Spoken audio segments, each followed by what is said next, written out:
Apa cerita Nabi Adam? Cerita Nabi Azam. Jangan tengok balik. Oh, tak boleh. Tak boleh. Terang kan macam mana cerita dia. Lepas tu dia... Mula-mula dia macam mana? Mula dia kahwin Kahwin dengan siapa? dengan Siti Hawa. Okey, lepas tu? Lepas tu dia duduk dekat atas lah. Atas tu kat mana? Langit. Kat syurga. Kat syurga lah. Lepas tu? Lepas tu dia tak boleh makan buah tu tadi, buah potong tu. Lepas tu? Habis dia makan juga buah tu. Lepas tu? Lepas tu Allah turunkan dia daripada syurga bawah langit di sini bumi lah, turun ke bumi. Turunkan ke bumi. Dia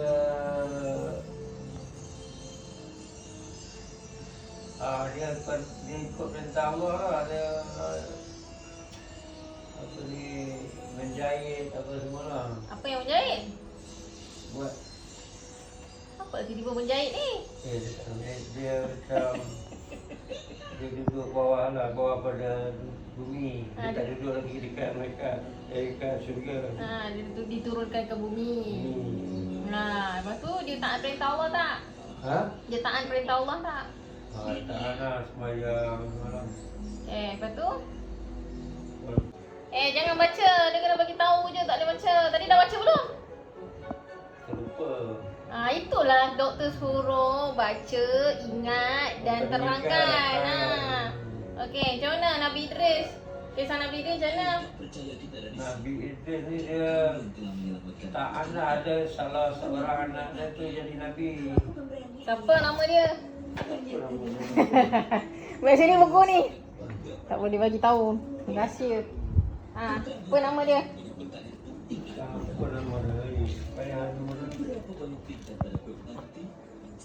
Syekh. Pandai. Nabi Sif. Lepas tu?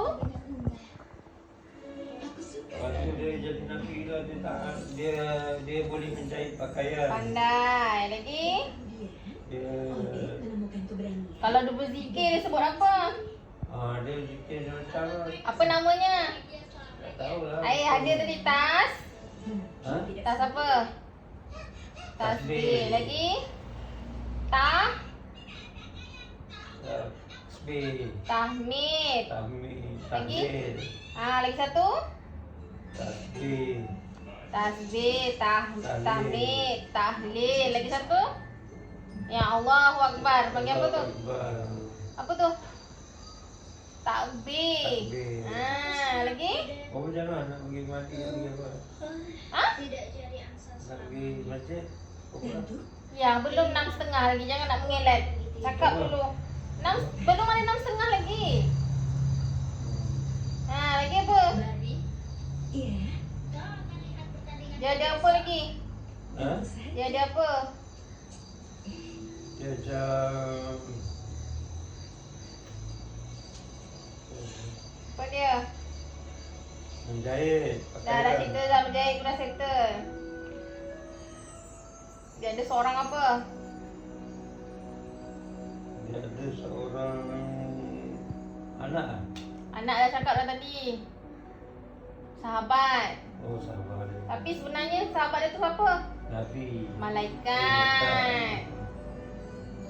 Lepas tu? Malaikat lah, orang nak tahu dia malaikat. Lepas tu dia bercita-cita apa? Dia buat sampan ke? Apa tu cerita Nabi lain buat sampai? Dia bercita-cita nak tengok apa? Langit. Lepas tu? Allah izinkan tak? Izin dia naik langit lah.